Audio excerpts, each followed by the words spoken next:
ner malakan yam biya kamal lerban lingwa seme tukon kale dangro to gorliang an leran yam ban rach ke kwi bongmen cha nore abu ke hen wala ka fan gak cha nore abu ka bongmen medi long ano ban raitin na mo ka kor ban nyok murai kon ke dung Sudan ban madan chor latin ban jaling tene de chop ke jan badda kwit bongman chana kan winami anon gwaye leran yam ba raitin gwa seme ban rach ke kwi fan gak ne kon shush ke long ke jan gwa seme chala do na bakawa an wala ka shanga kel ka shanga ro ka jan pai bakelame wala shanga ro ka pai bakel washi helicopter dangro dung Uganda kene dung South Sudan washi ka jiana garun wangshi o ka fan gak ano washi kan wari ashikan ko bogan winemi sara do shikan na jikan ka bogolong ka bong medit alo chete ka riktu mande chetwok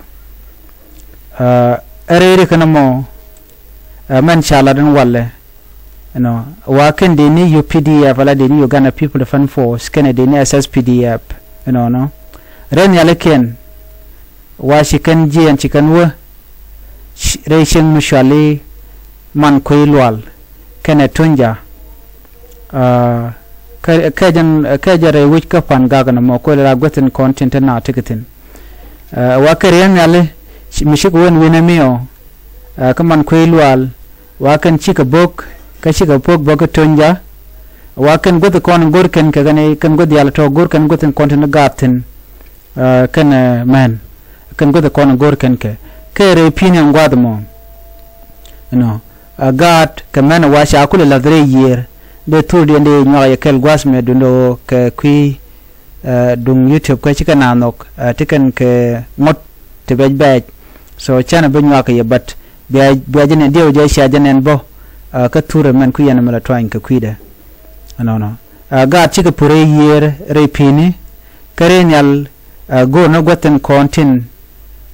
tukur tikatin ke goda ko en which take a queer ke goda ko na pula kana tel la goda loy lodge bana ko lo nyurten ko pinkeli wa pia wa kan goten konen gore wa bude ka bongna na da to na ka run wangan walle bene ka jan tianga me ka joda na shalat charo mo cha dalar no chirikrin man chi ka dok kan deni kontila deni Uganda ala UPDF kana SSPDF waken chigare duar mu chikana duan ma jalong no karenyal ngai kon mai tindi de kon tikarenyal wa boken nan gwadamo ano amena antino noba chika bok karenyal ji Uganda kan renyal South Sudan wa chika bok dundo chala do shina chika ken tela ram chi botchi jek rechen ngwasamo charo ji mo shajalat ban wokala radian mede konaling ano ban tekab de yo ka jen kwina maka renyal me menen yena me ring mi jito re wike Sudan chala do shane di chop ke jan baddak wid bangman shakanak re wike Sudan ke jowrana shalat kane di jan baddak wid bangman to wa ke rapid support force ken de ngin content kuna le boktina kane jan baddak wid bangman ke de ni Sudan Army Force sala de ni Sudan ngai kona gwano ken de ni rapid support force ta ga jure wike Khartoum waken chikale jien chikano kamen la shale alkoma kanos Darfur jen gwadana waka jikten ki waka nekten jen gwadana waka martin chana ngade gwa en waka kor gwadidan chidine RSF chikan gwa jet ka ki gwadet ka mala li da tiye ten chikana dak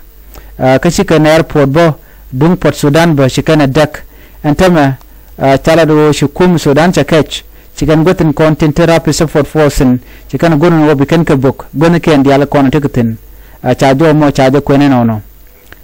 jen do budan to ka Sudan walle chala do ne jen badu bangwan chakan nakari udi na waka civilian ke jewuch ana biya tikamal banyo jigale radian chai puru jen yen biya rega dan to re wika pan gag biya jalin ke biya jangach ana biya tamal